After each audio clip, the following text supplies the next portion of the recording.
नमस्कार। आज मैं आपको सुना रही हूँ श्री रविंद्रनाथ ठाकुर जी की लिखी कहानी समाप्ति।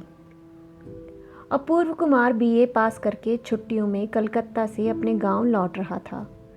छोटी सी नदी है, बरसात के आखिर में अक्सर सूख सी जाया करती है। आजकल सावन का महीना है, नदी खूब चढ़ी हुई है। गांव की सीमा और बांस की झाड़ियों की जड़ों को चूमती हुई तेजी से बही चली जा रही है। लगातार कई दिनों से घनघोर बरसात के बाद आज बादल थोड़े छटे हैं और आसमान में धूप दिखाई दे रही है।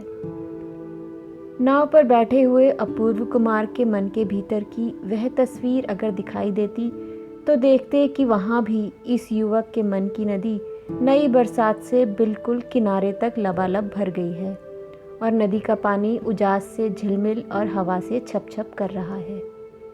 नाव ठीक वक्त पर घाट आ लगी। नदी के किनारों से पेड़ों की ओट में से अपूर्व के घर की छत दिखाई दे रही है। घर पर किसी को मालूम नहीं कि अपूर्व आ रहा है, इसलिए घाट पर उसे लेने कोई आदमी नहीं आया। मल्लाह बैग उठाने के लिए तत्पर हुआ तो अपूर्व कुमार ने उसे मना कर दिया। वह खुद ही बैग हाथ में लटकाकर खुशी की उमंग में झटपट नाव से उतर पड़ा। उतरते ही किनारे पर फिसलन थी, बैग समेत वह कीचड़ में गिर पड़ा और ज्यों ही गिरा त्यों ही न जाने कहां से एक मीठे ऊंचे कंठ की भीगी हंसी की लहर ने आकर बगल के पीपल पर बैठी हुई चिड़ियों को चौंका दिया। अपूर्व बहुत ही शर्मिंदा हुआ और झटपट अपने को संभालकर चारों तरफ देखने लगा।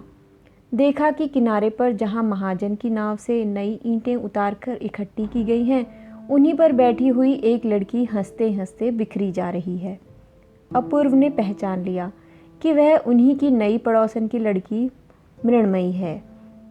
पहले इन लोगों का घर यहाँ से बहुत दूर बड़ी नदी के किनारे पर था। 2-3 वर्ष हुए नदी में बाढ़ की वजह से उन्हें गांव छोड़कर यहाँ आना पड़ा है। इस लड़की के बारे में बहुत बुराई सुनने में आती है। गांव के पुरुष तो उसे स्नेह के मारे पगली कहा करते हैं, परंतु घर की औरतें उसकी शरारती आदतों से हमेशा चिंतित और शंकित रहा करती हैं। गांव के लड़कों ही के साथ उसका खेल होता है, बराबर की लड़कियों के लिए उसकी अवहेलना की सीमा नहीं। बच्चों के राज्य में यह लड़की एक तरह से शत्रु पक्ष की फौज की हुड़दंग के समान जान पड़ती है। बाप की लाडली लड़की ठहरी और इसीलिए वह इतनी निडर है। हालांकि इस विषय में मृण्मयी की माँ अपनी सखी सहेलियों के आगे हर समय अपनी पति के विरुद्ध फरियाद किया करती हैं, मगर फिर भी यह सोचकर कि बाप लड़की को लाड करते हैं और जब वे घर पे रहते हैं तो मृण्मयी की आंखों में आंसू उनके दिल में बहुत तकलीफ पहुंचाते हैं, वे बाहर रहने वाले पति की याद करके लड़की को किसी भी तरह रुला नहीं सकती। मृण्मयी देखने में सांवली है। छोटे छोटे घुंघराले बाल पीठ पर बिखरे रहते हैं, चेहरे पर बिल्कुल बच्चों जैसे भाव। बड़ी बड़ी काली आंखों में न शर्म है, न डर, न हाव भाव का कोई रेशा। शरीर लंबा, गठा हुआ, स्वस्थ और ताकतवर। उसकी आयु अधिक है या कम, यह सवाल किसी के मन में नहीं उठता, और उठता तो लोग इस बात पर माँ बाप की निंदा करते कि अभी तक वह कुंवारी ही फिर रही है। जब कभी गांव के परदेसी जमींदार की नाव आकर घाट पर लगती है तो उस दिन गांव के लोग उनकी आव भगत करने की तैयारी में बौखला से जाते हैं। घर की स्त्रियों के चेहरे पर अचानक नाक के नीचे तक घूंघट पड़ जाता है, परंतु मृण्मयी न जाने कहाँ से किसी के नंग धड़ंग बच्चे को गोद में लिए हुए घुंघराले बाल पीठ पर बिखेरे आ खड़ी होती है। जिस देश में कोई शिकारी नहीं, कोई विपत्ति नहीं, उस देश के हिरण के बच्चे की तरह वह निडर खड़ी हुई जिज्ञासा से टकटकी लगाए देखा करती। आखिर अपने बाल संगियों के पास जाकर उस नए आए प्राणी के आचार विहार के बारे में विस्तार के साथ बयान करती। हमारे अपूर्व कुमार ने छुट्टियों के दिनों में आकर इससे पहले और 2-4 बार इस अल्हड़ लड़की को देखा है और फुर्सत के समय, यहाँ तक कि काम के समय भी देखा है। इसके बारे में सोचा है। धरती पर अनेक चेहरे देखने में आते हैं, परंतु कोई कोई चेहरा ऐसा होता है कि न कुछ कहना न सुनना, चट से मन के भीतर जाकर ऐसा बैठ जाते हैं कि उसे निकालना कठिन हो जाता है। सिर्फ सुंदरता के कारण ही ऐसा होता है, सो बात नहीं, वह तो कुछ और ही गुण है। और शायद वह है साफ सुथरापन। ज़्यादातर चेहरों पर मनुष्यों की आदतें पूरी तौर से अपना प्रकाश नहीं डाल पाती, और जिस चेहरे पर दिल के कोने में बैठा हुआ वह रहस्यमय व्यक्ति बिना रुकावट के बाहर निकलकर दिखाई देता है, वह चेहरा हजारों में नहीं छुपता, पल भर में मन पर अंकित हो जाता है। इस बालिका के चेहरे पर, आँखों पर एक नटखट और हठी नारी प्रकृति हमेशा अल्हड़ और जंगल के दौड़ते हुए हिरण की तरह दिखाई देती है, और वह खेलती फिरती है, और इसलिए ऐसे जिंदा नटखट चेहरे को एक बार देख लेने के बाद फिर आसानी से वह भुलाए नहीं भूलता। मृण्मयी की जिज्ञासु हंसी चाहे कितनी भी मीठी क्यों न हो, परंतु अभागे अपूर्व के लिए वह जरा कुछ कष्टप्रद ही साबित हुई। मारे शर्म के चेहरा सुर्ख हो उठा और हाथ का बैग चट से महला के हाथ में सौंपकर वह तेजी से अपने घर की तरफ चला। प्रकृति की तैयारियां भी बहुत खूबसूरत थीं। नदी का किनारा, पेड़ों की छाया, चिड़ियों की मीठी चहचहाहट, सवेरे की मीठी मीठी धूप, उस पर 20 साल की उम्र। अवश्य ही ईंटों का ढेर ऐसा कुछ खास बताने योग्य नहीं, लेकिन उस पर जो मानव कन्या बैठी थी उसने उस रूखे सूखे सख्त आसन पर भी एक तरह का खास, मन को अच्छा लगने वाला सौंदर्य का भाव फैला रखा था। हाय हाय, ऐसे मनोहर दृश्य में पहला कदम रखते ही जिसकी सारी की सारी काव्य क्षमता प्रहसन में बदल जाए, उसकी किस्मत इससे बढ़कर बेरुखी और क्या हो सकती है। ईंटों के ढेर के ऊपर से बहती हुई हंसी की लहर सुनते सुनते पेड़ों की छाया के नीचे से कीच में सना दुपट्टा और बैग लिए हुए श्रीमान अपूर्व कुमार किसी तरह अपने घर जा पहुँचे। अचानक बेटे के आ जाने से बेवा माँ मारे खुशी के फूली न समाई। उसी समय से खोवा, दही, दूध और मछली की खोज में दूर और पास सब जगह आदमी दौड़ाए गए। पास पड़ोस में भी एक तरह की हलचल पैदा हो गई। खा पी चुकने के बाद माँ ने पुत्र के आगे विवाह का प्रस्ताव छेड़ा। अपूर्व इसके लिए तैयार था। प्रस्ताव बहुत पहले ही प्रस्तुत था, केवल बेटा तनिक कुछ नई रोशनी के चक्कर में हट कर बैठा था कि बीए पास किए बगैर मैं विवाह नहीं कर सकता। अब तक माँ उस पास के इंतज़ार में बैठी थी, अतः अब किसी तरह का विरोध करने का मतलब है झूठी बहानेबाजी। अपूर्व ने कहा, पहले लड़की तो देख लो, फिर देखा जाएगा। माँ ने कहा, लड़की देखी जा चुकी है, उसके लिए तुझे फिक्र करने की आवश्यकता नहीं। परंतु अपूर्व उसके लिए खुद ही फिक्र करने को तैयार हो गया और बोला, लड़की देखे बिना मैं विवाह नहीं कर सकता। माँ सोचने लगी, ऐसी अनोखी बात तो आज तक नहीं सुनी, लेकिन फिर भी मान गई। रात पूर्व दिया बुझाकर बिस्तर पर जा पड़ा और पड़ने के साथ ही बरसात की सारी आवाज़ और सारे सन्नाटे के उस पार से उसकी जागते में बिस्तर एक खुशी भरे मीठे गले की हंसी की ऊंची आवाज़ें आ आकर लगातार उसके कानों में बजने लगी।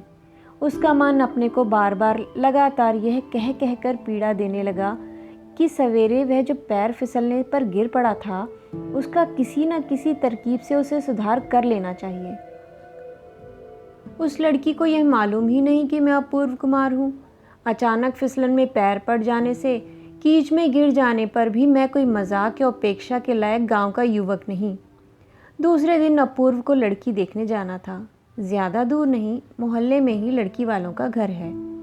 उसने जरा कुछ यत्न के साथ ही कपड़े पहने, धोती दुपट्टा छोड़कर रेशमी अचकन और पतलून, सिर पर अमीरी ढंग की गोल पकड़ी और पाँव पर वार्निशदार चमकते जूते पहनकर रेशमी कपड़े की बढ़िया छतरी हाथ में लटकाए वह सवेरे ही चल दिया। होने वाली ससुराल में पदार्पण करते ही वहाँ उत्सव सम्मान की धूमधाम मच गई। अंत में ठीक समय दिल ही दिल में कांपती लड़की को झाड़ पोंछ कर, रंग रंगाकर, जूड़े में गोटा वगैरह लगाकर, एक महीन रंगीन साड़ी में लपेटकर उस होने वाले वर के सामने लाया गया। लड़की एक कोने में लगभग घुटनों तक माथा छुपाए चुपचाप बुत की तरह बैठी रही और उसके पीछे हिम्मत बधाए रखने के लिए खड़ी रही एक अधेड़ उम्र की नौकरानी। लड़की का एक भाई जो अभी बच्चा ही था, अपने परिवार में अनाधिकार प्रवेश करने वाले इस नए आदमी की पगड़ी, घड़ी की चेन और उठती हुई मूछों की तरफ बड़े ध्यान से टकटकी बांधे देखने लगा। अपूर्व ने कुछ देर मूंछों पर हाथ फेरने के बाद अंत में शर्म के साथ पूछा, तुम पढ़ती क्या हो? गहनों कपड़ों से लदी हुई शर्म की गठरी में से उसे अपने सवाल का कोई जवाब नहीं मिला। 2-4 बार पूछे जाने और पुरानी नौकरानी द्वारा पीठ पर बार बार उत्साह भरी थपकियां पड़ने के बाद लड़की ने बहुत ही धीमी आवाज़ में जल्दी जल्दी एक ही सांस में कहकर छुट्टी पाली। कन्या बोधनी दूसरा भाग, व्याकरण सार, भूगोल, अंकगणित, भारतवर्ष का इतिहास। इतने में बाहर किसी की तेज चलने की धमधम आवाज़ सुनाई दी। दूसरे ही क्षण दौड़ती, हाँफती और पीठ पर बालों को हिलाती हुई मृण्मयी वहाँ आ धमकी। उसने अपूर्व की तरफ आंख उठाकर देखा तक नहीं, सीधी उस होने वाले दुल्हन के छोटे भाई राखाल के पास पहुंची और उसका हाथ पकड़कर खींचना शुरू कर दिया। राखाल उस समय भावी दुल्हा दुल्हन को देखने में डूबा हुआ था। वह किसी भी तरह टस से मस नहीं हुआ। नौकरानी अपने संभले हुए कंठ की कोमलता की भरसक रक्षा करती हुई पूरी कोशिश के साथ तेजी से मृण्मयी को फटकारने लगी। अपूर्व अपनी सारी की सारी गंभीरता और गौरव को एकत्र करके पगड़ीधारी माथे को ऊंचा करके बैठा रहा और पेट के पास लटकती हुई अपनी घड़ी की चेन को हिलाने लगा। आखिर मृण्मयी ने देखा कि उसका संगी किसी भी तरह बेचैन नहीं हो रहा, तो उसने उसके पीठ पर एक जोर का घूंसा रसीद कर दिया और लगे हाथ होने वाली दुल्हन के माथे का घूंघट उघाड़ आंधी की रफ्तार से जैसे आई थी उसी तेजी से भाग खड़ी हुई। नौकरानी मन महसूस कर रह गई और भीतर ही भीतर घुमड़ घुमड़ कर गरजने लगी। राखाल अचानक बहन का घूंघट खुल जाने से एकाएक खिलखिलाकर हंस पड़ा। इस मस्ती में अपनी पीठ पर पड़े हुए घूंसे को भी उसने बुरा नहीं समझा। ऐसा लेन देन उनमें प्रायः हुआ करता था, कोई खास बात नहीं थी। इसके लिए एक उदाहरण ही काफ़ी है। एक दिन की बात है, मृण्मयी के बाल पीठ पर लटके हुए थे। राखाल ने आकर पीछे से कैंची से उसके बाल कतर दिए। इस पर मृण्मयी को बहुत गुस्सा आया और उसने चट से राखाल के हाथ से कैंची छीनकर अपने बचे हुए बाल बड़ी बेरहमी से कतर कतर कर उसके मुंह पर दे मारे। मृण्मयी के घुंघराले बालों का गुच्छा डाली से गिरे हुए काले अंगूरों के गुच्छे की तरह धरती पर बिखर गए। दोनों में आरंभ से ही परस्पर इस तरह की शासन प्रणाली चलती थी। इसके बाद फिर वह सूनी परीक्षा सभा अधिक देर तक न टिक सकी। गठरी सी बनी लड़की बड़ी मुश्किल से अपने को लंबी बनाकर नौकरानी के साथ चलकर अंदर चली गई। अपूर्व बड़ी गंभीरता से अपनी उठती हुई मूंछों पर हाथ फेरते हुए उठ खड़ा हुआ। द्वार पर जाकर देखा कि उसके पॉलिश वाले जूते गायब। बहुत प्रयत्न करने पर इसका कतई पता न चला कि जूते कौन ले गया, कहाँ गए। घर वाले बड़े परेशान हुए। अपराधी के नाम लगातार निंदा और गालियों की बरसात होने लगी। बहुत ढूंढने पर भी जब जूतों का कुछ पता न लगा तो अंत में मजबूर होकर घर के मामिक की फटी पुरानी ढीली चट्टी पहनकर पतलून, अचकन, पगड़ी आदि से सजा हुआ अपूर्व गांव के कीचड़ भरे रास्ते से पूरी सावधानी के साथ घर की ओर चल दिया। तालाब के किनारे सुनसान रास्ते पर पहुंचते ही सहसा फिर उसे वही जोर की हंसी सुनाई दी, मानो पेड़ पत्तों की ओर में से कौतुक प्रिया वन देवी अपूर्व की उन बेमेल ज्योतियों को देखकर सहसा हंस पड़ी हो। अपूर्व बहुत शर्मिंदा होकर ठिठक गया और इधर उधर नजर दौड़ाकर देखने लगा। इतने में घने जंगल में से निकलकर किसी बेशर्म अपराधिन ने उसके सामने नए जूते रख दिए और वह जैसे चट से भाग जाने को तैयार हुई। अपूर्व ने जल्दी से उसके दोनों हाथ पकड़ उसे बंदी बना लिया। मृण्मयी ने पूरी कोशिश करके टेढ़ी सीधी तिरछी होकर जोर लगाकर हाथ छुड़ाकर भागने की बहुत चेष्टा की, लेकिन बेकार। घुंघराले बालों वाले उसके भरे भरे गोल मटोल मुस्कुराते हुए चेहरे पर सूरज की किरणें पेड़ की डालियों और पत्तों से छन छन कर पड़ने लगी। जिज्ञासु राहगीर जिस तरह सूरज की किरणों से चमकती हुई साफ और नटखट झरने की ओर झुककर एक टक उसके तलों को देखता है, ठीक उसी प्रकार अपूर्व ने मृण्मयी के ऊपर उठे हुए चेहरे पर झुककर बिजली सी नटखट आंखों के भीतर गहरी नज़र गाड़कर देखा और फिर बहुत धीरे से मुट्ठी ढीली करके मानो अपने कर्तव्य को अधूरा छोड़कर बंदिनी को आज़ाद कर दिया। अपूर्व यदि गुस्से से मृण्मयी को पकड़कर मारता तो उसे तनिक अचरज न होता, किंतु इस तरह सूने रास्ते में इस अनोखी गुमसुम सजा का वह कुछ मतलब ही न समझ सकी। नाचती हुई प्रकृति के नूपुरों की रुनझुन की तरह वह फिर नटखट हंसी की आवाज़ सारे आसमान में फैलकर गूंज उठी और चिंता में डूबा अपूर्व बहुत धीरे धीरे पैर रखते हुए घर की ओर चल दिया। अपूर्व उस दिन तरह तरह के बहाने बनाकर ना तो घर के अंदर गया और ना माँ से मिला। किसी के यहाँ निमंत्रण था, वहीं खाकर आया। अपूर्व जैसा पढ़ा लिखा और गंभीर युवक मामूली सी अनपढ़ लड़की के मुकाबले अपने खोए गौरव का उद्धार करने और उसे अपने भीतर की महत्ता का पूरा परिचय देने के लिए क्यों इतना बेचैन हो उठा, यह समझना मुश्किल है। एक अल्हड़ गांव की लड़की ने उसे मामूली आदमी समझ ही लिया तो क्या हो गया, और उसने पल भर के लिए अपूर्व को हंसी का पात्र बनाकर और फिर उसके अस्तित्व को भूलकर राखाल नाम के किसी मासूम लड़के के साथ खेलने के लिए रुचि प्रकट की, तो इसमें अपूर्व का क्या बिगड़ गया।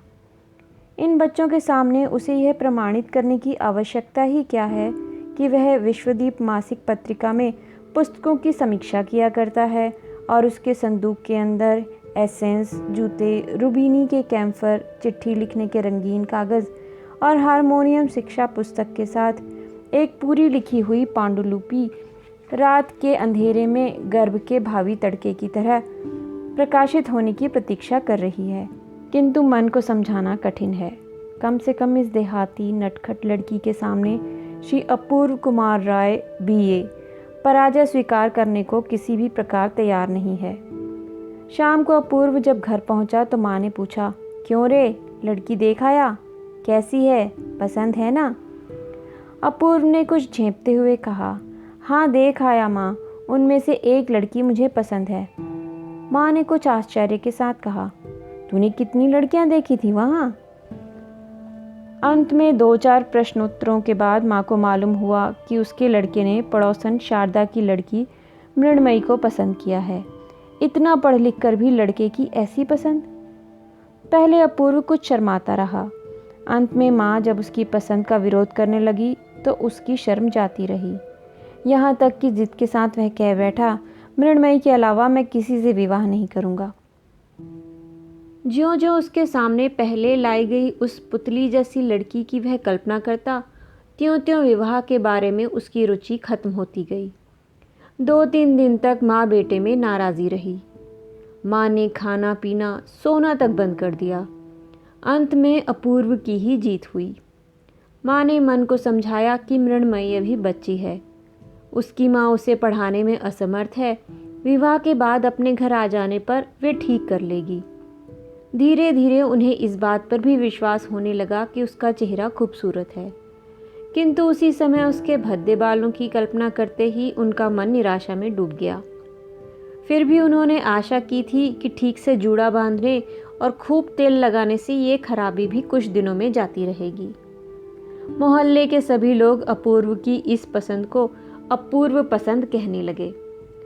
पगली मृण्मयी को प्रेम तो बहुत से लोग करते थे, किंतु इसका अर्थ यह नहीं कि वे उसे अपने लड़के के साथ विवाह के योग्य समझते हों।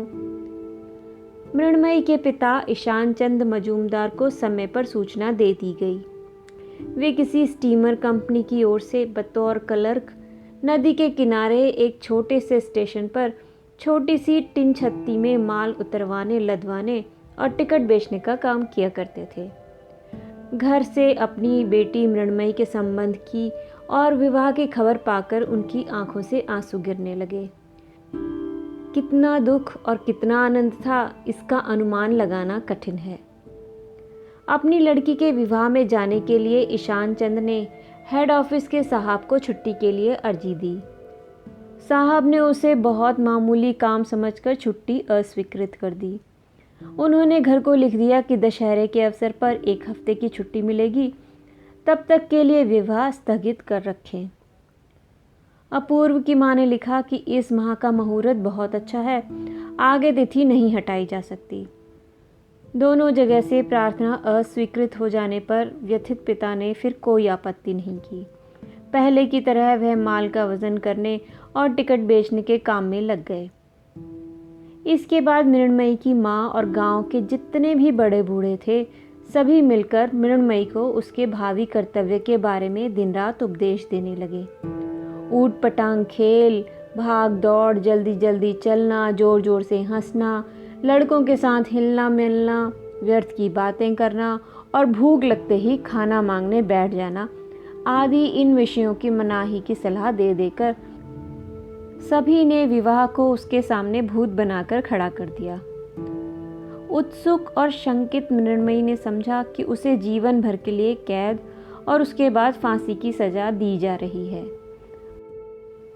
परिणाम यह हुआ कि कमबख्त अड़ियल टट्टू की तरह गर्दन टेढ़ी करके पीछे हटकर कह बैठी, मैं विवाह नहीं करूंगी, जाओ।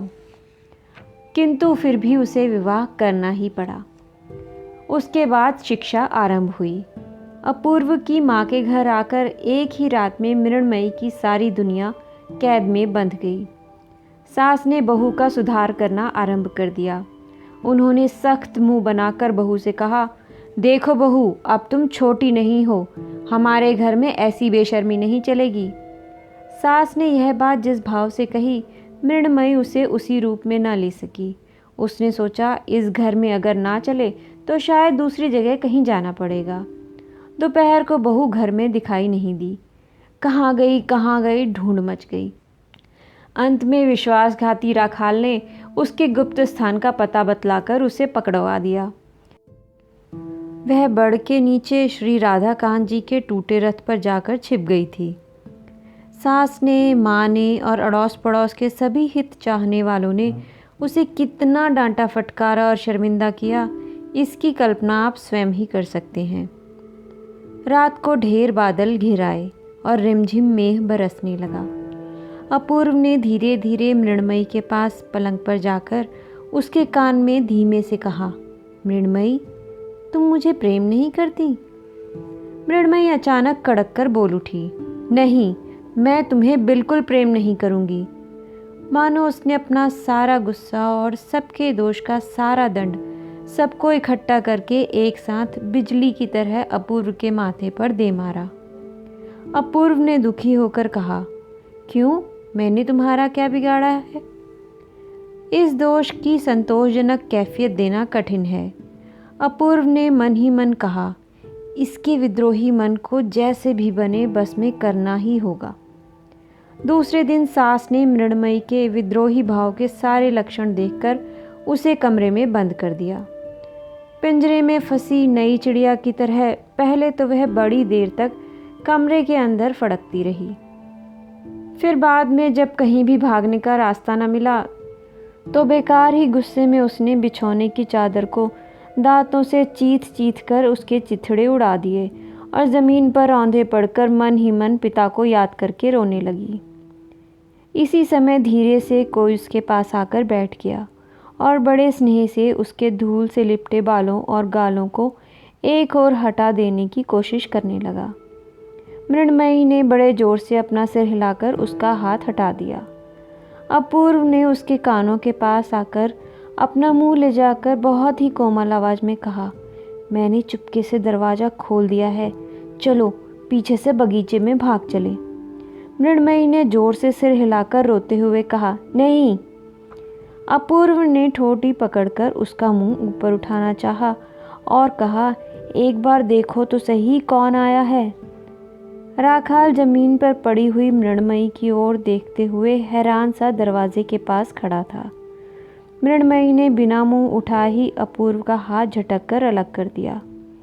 अपूर्व ने कहा, देखो तो सही, राखाल तुम्हारे साथ खेलने आया है, तुम खेलने नहीं जाओगी? मृण्मयी ने गुस्से में भरकर कहा, नहीं। राखाल ने देखा कि जब मामला गड़बड़ है वह किसी तरह घर से बाहर निकलकर जान बचाकर भागा। अपूर्व चुपचाप बैठा रहा। जब मृण्मयी रोते रोते थक कर सो गई तब चुपके से उसे उठा और बाहर से दरवाजे में सांकल चढ़ा दबे पांव वहां से चला गया। दूसरे दिन मृण्मयी को पिता की एक चिट्ठी मिली।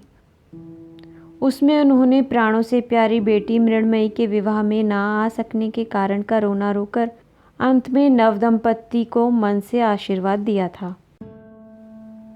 मृणमयी ने सास के पास जाकर कहा, मैं बाबूजी के पास जाऊंगी। सास ने अचानक बहू की इस असंभव प्रार्थना को सुनकर उसे डांट दिया।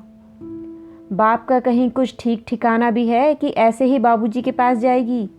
तेरा तो दुनिया में अनोखा ही स्वांग है, ऐसा लाड़ मुझे अच्छा नहीं लगता। बहू ने कुछ उत्तर नहीं दिया। अपने कमरे में जाकर उसने भीतर से किवाड़ बंद कर लिए और बिल्कुल निराश आदमी जिस तरह देवता से प्रार्थना करता है उसी तरह कहने लगी, बापूजी मुझे यहाँ से ले जाओ, यहाँ मेरा कोई नहीं, मैं यहाँ नहीं बचूंगी। बहुत रात बीत जाने पर जब पति सो गए तब वह चुपके से दरवाज़ा खोलकर बाहर चल दी। बीच बीच में बादल घिर घिर आते थे, फिर भी चांदनी की रात में रास्ता दिखाई देने जैसा उजाला था। बापूजी के पास जाने के लिए किस रास्ते से जाना चाहिए मृणमयी को कुछ न पता था। उसे सिर्फ इतना विश्वास था कि जिस रास्ते से डाकिया लोग जाया करते हैं उसी रास्ते से किसी भी ठिकाने पर पहुंचा जा सकता है। मृणमयी उसी डाक की सड़क पर चलती गई। जंगल में जब एक दो पक्षी पंख फड़फड़ाकर अनिश्चित स्वर में बोलना चाहते थे, साथ ही समय का निसंदेह फैसला न कर सकने के कारण दुविधा में चुप हो जाते थे, उस समय मृणमयी सड़क के छोर पर नदी के किनारे एक बाजार जैसे स्थान पर जा पहुंची। बस सोच रही थी कि अब किस ओर जाना चाहिए। इतने में उसे झमझम शब्द सुनाई दिया। थोड़ी देर में कंधे पर चिट्ठियों का थैला लटकाए हाँफता हुआ डाक का रनर आ पहुंचा। मृणमयी झट से उसके पास जाकर भीगे और थके स्वर में बोली, मैं अपने बापूजी के पास जाऊंगी कुशीगंज, तुम मुझे साथ ले चलोगे ना? उसने कहा, कुशीगंज कहाँ है मुझे नहीं पता। इतना सा उत्तर देकर वह घाट पर पहुंचा और वहां बंधी हुई डाक की नाव में बैठकर मल्लाह को जगाकर उसने नाव खुलवा दी। उस वक्त उसे किसी पर दया दिखाने या पूछताछ करने की फुर्सत नहीं थी। देखते देखते घाट और बाजार सजग हो गए। मृणमयी ने घाट पर जाकर एक मल्लाह से कहा, मुझे कुशीगंज ले चलोगे? मल्लाह के उत्तर देने से पहले ही पास की नाव पर से कोई बोल उठा, अरे कौन है? मीनू बेटी, तू यहाँ कैसे आई? मृणमयी बड़ी बेचैनी से बोल उठी, बनमाली, मैं बापू के पास कुशीगंज जाऊंगी, तू अपनी नाव में मुझे ले चल। बनमाली उसके गांव का मल्लाह था। वह इस नटखट बालिका को अच्छी तरह पहचानता था। उसने कहा, बापू के पास जाएगी? बड़ी अच्छी बात है, चल मैं तुझे पहुंचा दूं। मृणमयी नाव पर जा बैठी। मल्लाह ने नाव छोड़ दी। बादल घिराए और मूसलाधार बारिश होने लगी। सावन भादों की भरपूर चढ़ी हुई नदी फूल फूल कर नाव को जोरों से हिलाने लगी। मृणमयी का शरीर थकावट और नींद से टूटने लगा। आंखों में नींद भर आई। वह आंचल बिछाकर पड़ रही। पड़ते ही वह नटखट अशांत लड़की नदी के इस हिंडोले में प्रकृति के स्नेह से पले हुए शांत शिशु की तरह बेखटके सो गई। आंख खुली तो देखा वह अपनी ससुराल में खाट पर पड़ी सो रही है। उसे जगते देख मेहरी बड़बड़ाने लगी। मेहरी की आवाज़ सुन सास आ पहुंची और कड़ी कड़ी बातें सुनाने लगी। मृणमयी आंखें फाड़ फाड़ कर चुपचाप उनके मुंह की ओर देखती रही। अंत में सास ने जब उसके बापू की शिक्षा पर ताने देना शुरू किया तब मृणमयी ने जल्दी से उठकर बगल की कोठरी में घुसकर भीतर से सांकल चढ़ा ली। अपूर्व ने शर्म को छोड़कर माँ से आकर कहा, माँ, बहू को 2-4 दिन के लिए एक बार मायके भेज देने में कोई हर्ज नहीं है। माँ ने अपूर्व को ऐसे डांटा कि जो न भूतो न भविष्यति। दुनिया में इतनी लड़कियों के होते हुए ना जाने कहाँ से छाट कर ऐसी हाड़ जलाने वाली डाकू लड़की को घर में लाने की बेहूदगी कर अपूर्व को माँ से काफ़ी खरी खोटी सुननी पड़ी। उस दिन दिन भर घर के बाहर आंधी बरसात और भीतर आंसुओं की बरसात होती रही। दूसरे दिन आधी रात को अपूर्व ने मृणमयी को धीरे से जगाकर कहा, मृणमयी, तुम अपने बापूजी के पास जाओगी? मृणमयी ने चौंक कर शीघ्रता से अपूर्व का हाथ मसलकर कृतज्ञ आवाज में कहा, जाऊंगी। अपूर्व ने चुपके से कहा, तो चलो हम चुपचाप भाग चलें, मैंने घाट पर एक नाव ठीक कर रखी है। मृणमयी ने बहुत कृतज्ञ नज़र से एक बार पति की मुंह की ओर देखा और उसके बाद झटपट उठकर कपड़े बदलकर चलने के लिए तैयार हो गई। अपूर्व ने माँ को किसी तरह की चिंता न हो इसलिए एक पत्र लिखकर रख दिया और दोनों निकल पड़े। मृण्मयी ने उस अंधेरी रात में गांव के उस सुनसान निर्जन रास्ते में पहली ही बार अपने मन से, आत्मा से पूरे विश्वास और निर्भयता के साथ अपने पति का हाथ पकड़ा और उसके अपने दिल के आनंद की लहरें उस कोमल छुअन से उसके पति की नसों में भी बहने लगी। नाव उसी रात चल दी। खुशी के मारे बेचैन होते हुए मृण्मयी को बहुत ही जल्दी नींद आ गई। दूसरे दिन कैसी मुक्ति थी, कैसा आनंद था। दोनों ओर कितने बाजार, कितने खेत और जंगल दिखाई दे रहे थे। इधर उधर कितनी नावें आ जा रही थी। मृण्मयी छोटी छोटी बात पर पति से तरह तरह के सवाल करने लगी। उस नाव पर क्या है? ये लोग कहाँ से आ रहे हैं? इस जगह का नाम क्या है? ऐसे ऐसे सवाल कि जिनके जवाब आज तक उसे कभी किसी विद्यालय की पुस्तकों में नहीं मिले और जो उसके कलकत्ता के अनुभव से बाहर थे। अपूर्व की मित्र मंडली यह सुनकर जरूर शर्मिंदा होगी कि अपूर्व ने इन सब सवालों के अलग अलग जवाब दिए और उसके ज़्यादातर जवाब ऐसे थे जिनका सच के साथ कोई मेल नहीं था। मसलन तिल की नाव को अलसी की नाव, पांच बेड़ा को रायगढ़ और मुंसिफ की अदालत को जमींदार की कचहरी बताने में उसे जरा भी हिचकिचाहट नहीं हुई। और सबसे मज़ेदार बात यह है कि इन सब भ्रम भरे जवाबों से दिल से विश्वास करने वाली के भीतर संतोष में तिल भर भी बाधा न आई। दूसरे दिन शाम को नाव कुशीगंज पहुंची। टीन के झोपड़े में एक मैली कुचैली कांच की बदनुमा लालटेन जलाकर छोटी सी डेस्क पर चमड़े की जिल्द वाला बड़ा सा रजिस्टर रखकर खुली देह पर बैठे ईशान चंद्र हिसाब लिख रहे थे। उस समय नव दंपत्ति ने झोपड़े में प्रवेश किया। मृण्मयी ने पुकारा, बापूजी। उस झोपड़े में आज तक गले की ऐसी आवाज़ इस तरह पहले कभी नहीं सुनाई दी थी। ईशान की आंखों से टप टप आंसू बहने लगे। उस वक्त वह कुछ तय नहीं कर सक रहे थे कि उन्हें क्या करना चाहिए। उनकी लड़की और दामाद मानो साम्राज्य के युवराज और युवरागी हैं। यह पटसन की गांठों के बीच उनके बैठने योग्य सिंहासन कहाँ, किस तरह बनाया जा सकता है? इसी का फैसला करने में उनकी भटकती हुई अक्ल और भी भटक गई।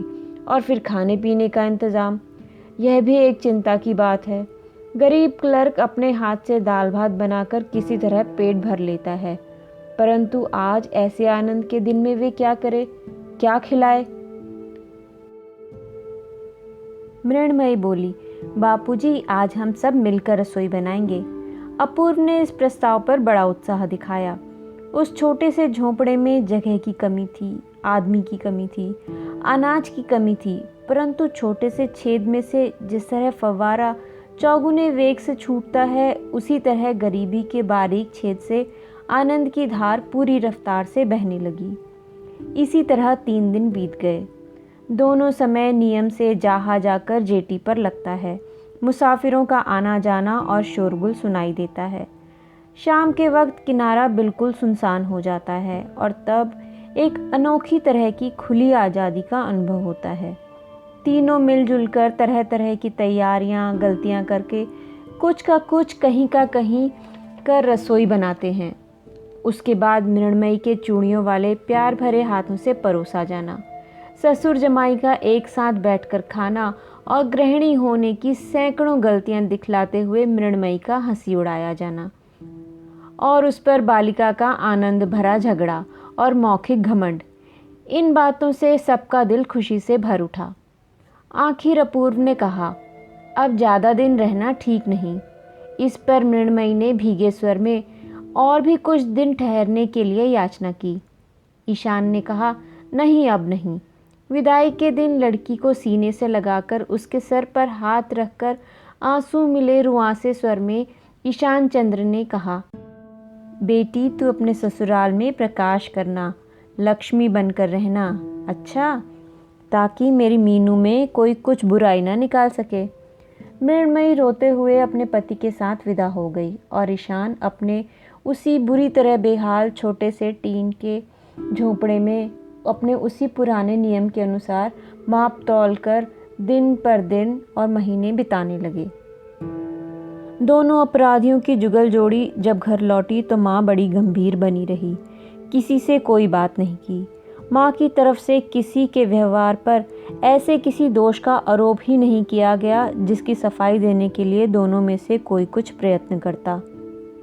इस चुपचाप अभियोग ने, इस चुप्पी भरे मान ने पहाड़ की तरह सारी गृहस्थी को अटल होकर दबाए रखा। आखिर जब सहन न हो सका तो अपूर्व ने कहा, माँ विद्यालय खुल गया है, अब मुझे कानून पढ़ने जाना होगा। माँ ने उदासीन भाव से कहा, बहू का क्या करोगे? अपूर्व ने कहा, यहीं रहने दो। माँ ने कहा, ना बेटा, यहाँ आवश्यकता नहीं, तुम उसे अपने साथ ही ले जाओ। आमतौर पर अपूर्व माँ से तू कहकर बोलती थी।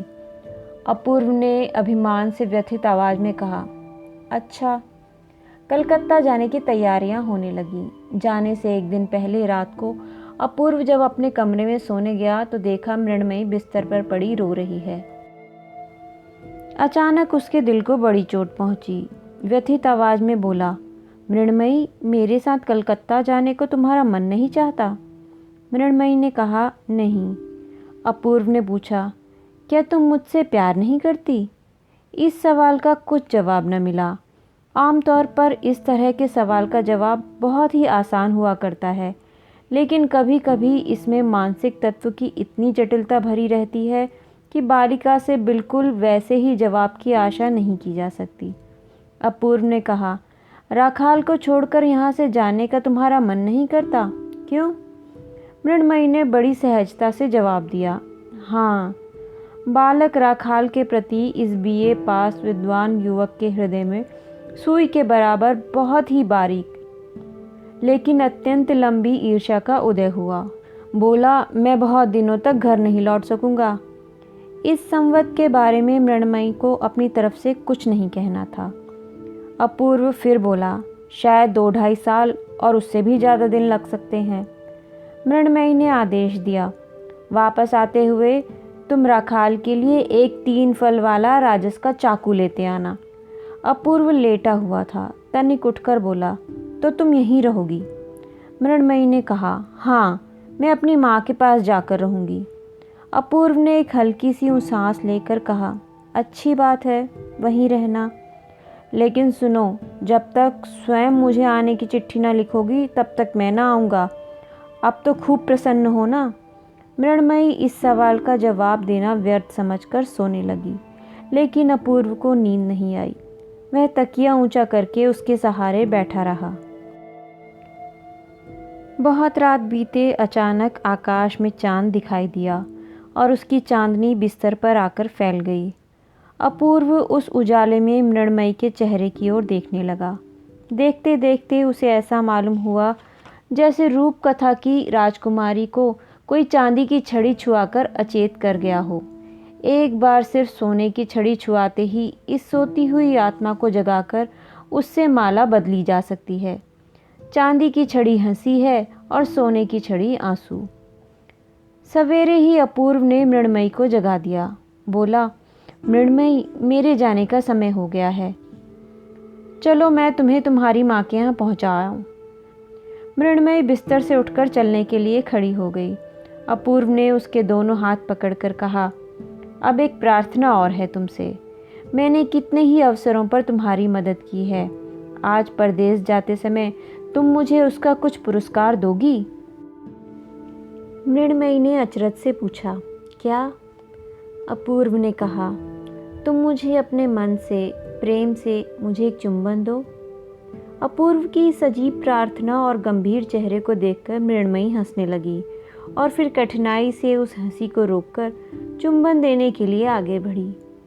अपूर्व के चेहरे के पास चेहरा ले जाकर उससे रहा न गया, खिलखिलाकर हंस पड़ी। इस प्रकार 2 बार किया और अंत में स्थिर होकर आंचल से मुंह ढककर हंसने लगी। अपूर्व से और कुछ न बन पड़ा तो उसे डांटने के बहाने उसके बाएं कान की लोल की पकड़कर हिला दी। अपूर्व ने मन में एक बहुत सख्त प्रतिज्ञा कर रखी थी और वह यह है कि डाका डालकर या लूट खसोट कर वह कुछ नहीं लेना चाहेगा। इसमें वह अपना अपमान समझता है।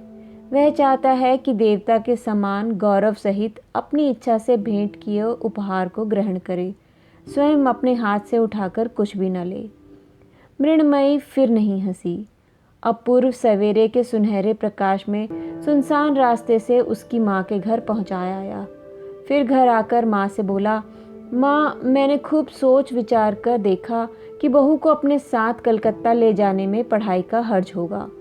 उसकी वहाँ कोई सखी भी नहीं है, तुम उसे अपने पास रखना नहीं चाहती, इसलिए मैं उसे उसके मायके पहुँचा आया हूँ। इस तरह गहरे अभिमान में भरे हुए माता पुत्र का अलगाव हुआ। मायके आके मृण्मयी को पता चला कि अब वहाँ उसका किसी तरह मन नहीं लगता। उस घर में जैसे शुरू से आखिर तक सब कुछ बदल गया है। पहले का सा कुछ भी नहीं रहा। समय काटे नहीं कटता था। वह क्या करे, कहाँ जाए, किससे मिले, उसकी कुछ समझ नहीं आया। मृण्मयी को अचानक लगा मानो घर भर और सारे गांव में कोई आदमी ही नहीं है, जैसे दोपहर को सूर्य ग्रहण हो गया है। यह बात किसी भी तरह उसकी समझ में नहीं आई कि आज जो कलकत्ता जाने के लिए उसकी तबीयत इतनी फड़फड़ा रही है, कल रात वह कहाँ गायब हो गई थी।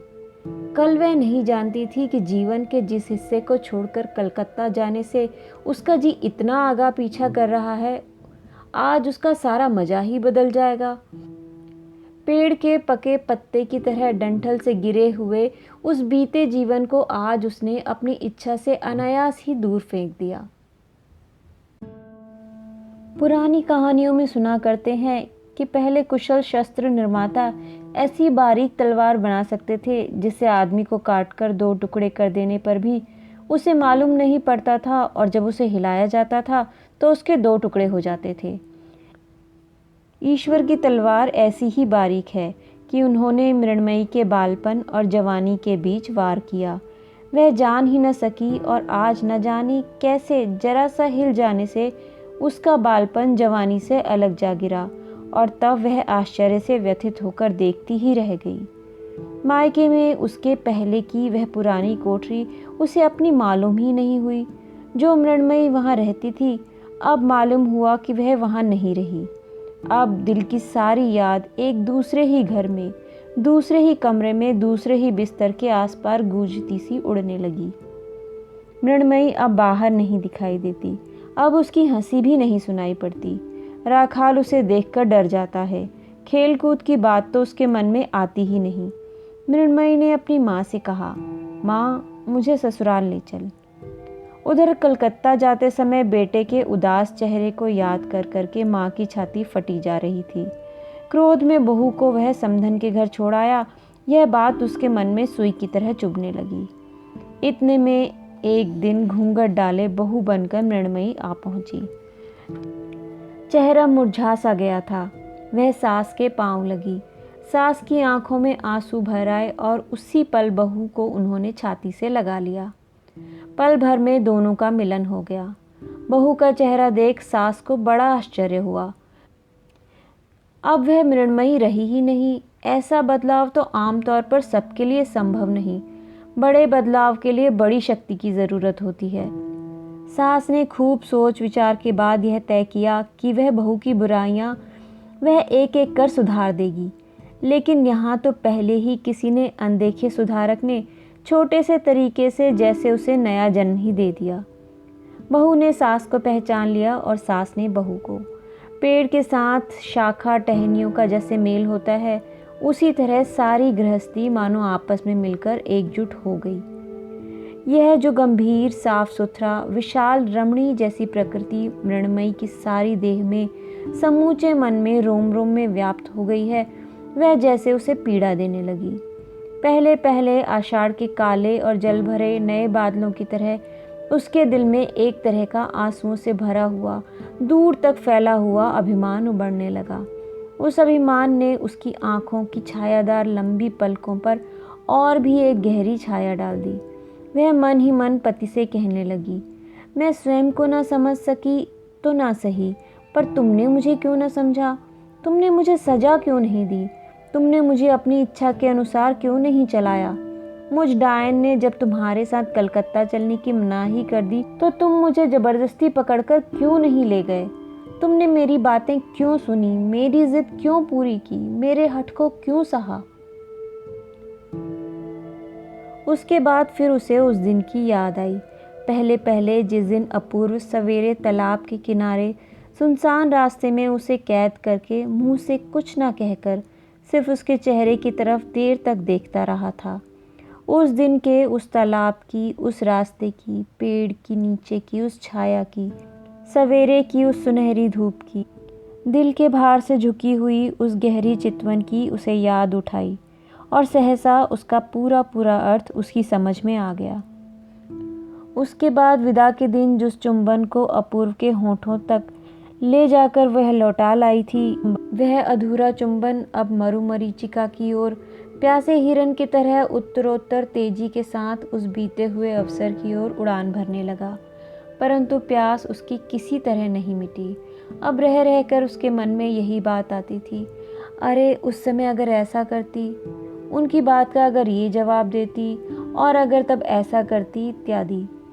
अपूर्व के मन में इस बात का बड़ा अफसोस रहा कि मृण्मयी उसे अच्छी तरह पहचान नहीं सकी, और मृण्मयी भी आज बैठी बैठी यही सोच रही है कि उन्होंने उसे क्या समझा होगा, क्या सोचते होंगे वे।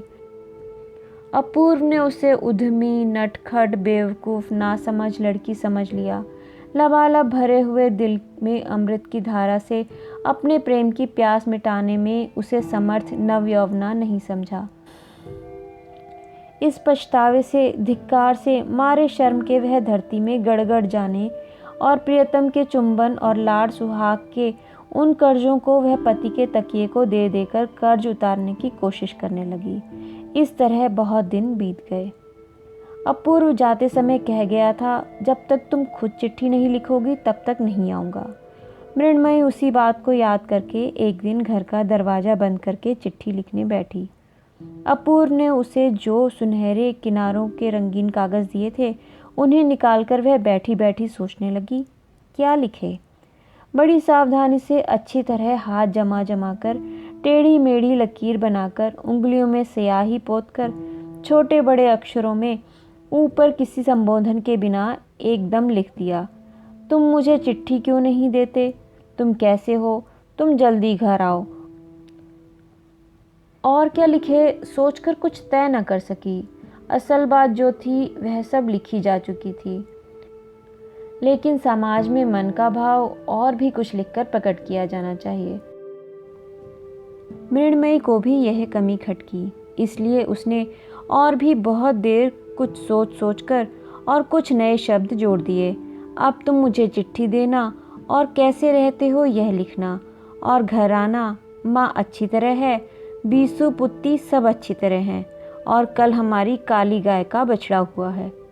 इतना लिखकर चिट्ठी के लिफाफे में बंद करके हर एक अक्षर पर एक एक बूंद दिल का प्रेम उड़ेलते हुए उस पर लिख दिया, श्रीयुक्त बाबू अपूर्व कुमार राय। प्रेम चाहे कितना उड़ेला गया हो, लेकिन फिर भी पंक्तियाँ सीधी, अक्षर सुंदर और उच्चारण सही नहीं हुए। लिफाफे पर नाम के सिवा और भी कुछ लिखना जरूरी है।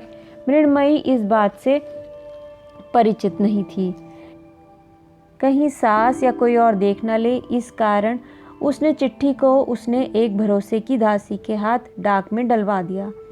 कहने की ज़रूरत नहीं कि चिट्ठी का कुछ नतीजा नहीं निकला। अपूर्व कुमार घर नहीं आया। माँ ने देखा कि कॉलेज की छुट्टियां हो गईं, फिर भी अपूर्व घर नहीं आया। सोचा अब भी गुस्से में है। मृण्मयी ने भी समझ लिया कि पति उससे नाराज़ है, और अब तक वह अपनी चिट्ठी को याद करके मारे शर्म से गड़ने लगी। वह चिट्ठी उसकी मामूली थी, उसमें तो कोई बात ही नहीं लिखी थी, उसके मन का भाव उसमें प्रकट ही नहीं हुआ। उसे पढ़कर वह मन ही मन और बुरा मान रहे होंगे। यह सोच सोचकर वह तीर से घायल शिकार की तरह भीतर ही भीतर तड़पने लगी। दासी से उसने कई बार पूछा, उस चिट्ठी को तू डाक में डाल आई थी ना? दासी ने उसे बार बार विश्वास दिलाया, हाँ बहू जी, मैं अपने हाथ से चिट्ठी को बक्से में डाल कर आई हूँ, बाबूजी को वो चिट्ठी मिल गई होगी। अंत में अपूर्व की माँ ने एक दिन मृण्मयी को बुलाकर कहा, बहू, अप्पू बहुत दिनों से घर नहीं आया, मन चाहता है कलकत्ता जाकर उसे देख आऊं, तुम चलोगी? मृण्मयी ने स्वीकृति से सिर हिला दिया और फिर अपने कमरे में जाकर दरवाज़ा बंद करके बिस्तर पर पड़कर तकिए को छाती से लगाकर हंसकर इधर से उधर करवट लेकर दिल में आवेग को मनमानी छुट्टी देकर हल्की होने लगी। उसके बाद धीरे धीरे गंभीर बनकर, उदास होकर, आशंका में डूबकर बैठी बैठी रोने लगी। अपूर्व को कोई खबर दिए बिना ही दोनों स्त्रियां भारी मन से उसकी खुशियों की भीख मांगने के लिए कलकत्ता चल दी। अपूर्व की मां कलकत्ते में अपने दामाद के यहाँ ठहरी। उस दिन शाम मृण्मयी के पत्र की आशा छोड़ निराश सा अपूर्व प्रतिज्ञा भंग करके खुद ही उसे चिट्ठी लिखने बैठा था। कोई भी शब्द मन को पसंद नहीं आ रहा था। वह ऐसा कोई संबोधन ढूंढ रहा था जिससे पूर्ण प्रेम भी प्रकट हो जाए और मान भी। शब्द ढूंढे न मिला तो मातृभाषा पर उसे अश्रद्धा बढ़ने लगी। इतने में उसे बहनोई का पत्र मिला कि तुम्हारी माँ आई है, जल्दी आकर मिलो और शाम को यहीं नाश्ता करना। घर के समाचार सब अच्छे हैं। समाचार अच्छे होने पर भी उसका मन अमंगल के डर से विचलित हो उठा। झटपट उठकर वह बहनोई के घर चल दिया। भेंट होते ही माँ से उसने पूछा, माँ घर में सब राजी खुशी है ना? माँ ने कहा, हाँ है बेटा, छुट्टियों में तू घर नहीं आया इसीलिए मैं तुझे लेने आई हूँ। अपूर्व ने कहा, इसके लिए तुम्हें इतना कष्ट उठाकर यहाँ आने की क्या ज़रूरत थी? मुझे कानून की परीक्षा देनी थी। खाते वक्त बहन ने पूछा, भैया आते समय भाभी को तुम साथ क्यों नहीं लाए? छोड़ क्यों आए थे? भैया ने गंभीरता के साथ कहा, कानून की पढ़ाई थी।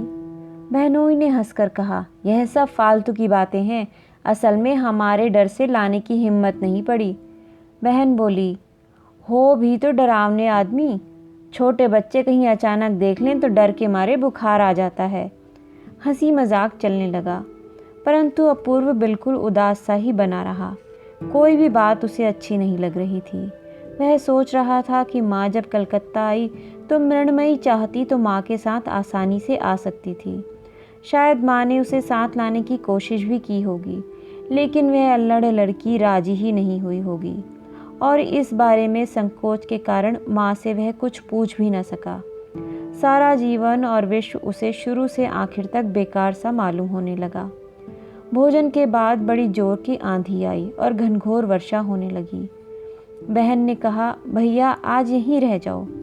भैया ने कहा, नहीं मुझे काम है, जाना होगा। बहनोई ने कहा, रात को तुम्हें ऐसा क्या काम है? एक रात के लिए यहाँ रह ही गए तो क्या हो जाएगा? तुम्हें किसी को जाकर कैफियत तो करनी नहीं, फिर फिक्र किस बात की? बहुत कहने सुनने के बाद बिल्कुल मन न होने पर भी अपूर्व रात को वहीं सोने के लिए राजी हो गया।